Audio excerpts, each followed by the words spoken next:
আসসালামু আলাইকুম প্রিয় দর্শক, এই যে দেখেন আমি আজকে পেঁপে গাছে এই যে দেখতেছেন এগুলো হলো ড্যাপ সার।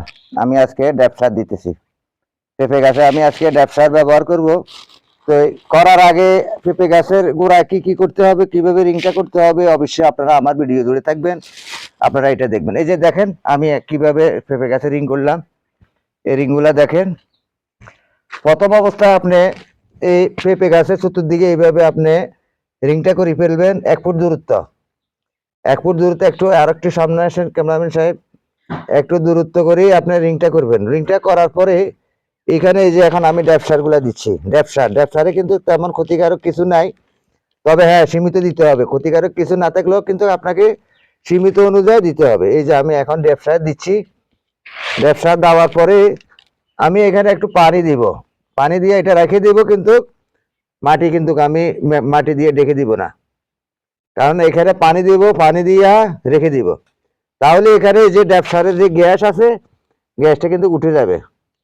এরপরে আমি 12 ঘন্টা পরে কিংবা 15 ঘন্টা পরে, নয়তো বা একদিন পরেও আমি এই মাটিগুলা এইভাবে টেনে দিতে পারবো।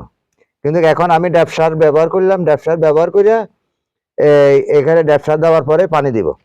তাহলে আরেকটা এই যে দেখেন, আবারও আমি দেখাচ্ছি আপনাদেরকে, আপনারা আসেন। এই যে আপনারা আমার ভিডিও জুড়ে থাকেন, আপনারা দেখেন। যারা পেঁপে চাষ করবেন, পেঁপে চাষ করার আগে আপনারা, তবে সার যেন আপনার গাছের গোড়ায় যেন না থাকে। সার গাছের গোড়ায় থাকলে, এই যে আমি ড্যাপ সার দিচ্ছি, সার যদি গাছের গোড়ায় থাকে তাহলে কিন্তু গাছের গোড়া হয়তো পচে যেতে পারে। আর পানি বেশি দিবেন না, অল্প অল্প একটু পানি দিবেন, কারণ এখানে গাছের গোড়ায় অনেক সময় তস থাকে। এই যে আমি এখন ড্যাপ সার দিয়ে দিলাম।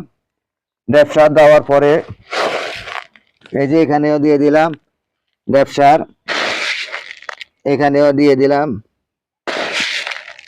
এখানে আমি কিন্তু পানি দিব। পানি দেওয়ার পরে এখানে আর কোনো পানি মাটি দিব না। এখানে আমি পানি দেওয়ার পরে কোনো মাটি দিব না। আপনারা ঠিক এই হিসাবে আপনারা সার প্রয়োগ করবেন। সার প্রয়োগ করার পরে একটু পানি দিবেন। পানি দিয়া সেখানে আপনারা এই মাটি টেনে দিবেন না। মাটি দিবেন হয়তো 12 ঘন্টা পরে, নয়তো বা আপনি একদিন পরে, কিংবা আপনি একদিন পরে দিন, 2 দিন পর পরবর্তীতে মাটি দিবেন।